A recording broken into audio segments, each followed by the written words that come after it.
MAGA commence à se différencier de Trump sur la question d'Israël. Le digne représentant du mouvement, Tucker Carlson, critique Israël, mais pas comme la gauche américaine. Et cela inquiète au-delà du simple débat sur la politique étrangère.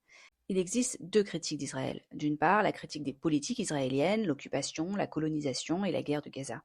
Ensuite, chez Carlson et certains conservateurs, la critique présente Israël comme une force étrangère manipulatrice menaçant l'Amérique chrétienne et occidentale.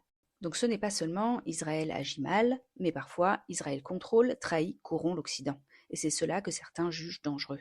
Car certains MAGA utilisent des schémas conspirationnistes. Carlson emploie depuis longtemps une logique politique fondée sur des élites cachées, des forces occultes et la trahison des vrais Américains. Mais quand il parle aujourd'hui d'Israël, il recycle ce même schéma narratif. Et cela touche tout simplement à l'antisémitisme. Avec la double loyauté, les influences secrètes et la manipulation des gouvernements qui mettraient en danger la civilisation chrétienne. Depuis les guerres du Moyen-Orient et surtout depuis Gaza et Iran, une partie de la droite MAGA devient plus hostile à l'alliance automatique avec Israël.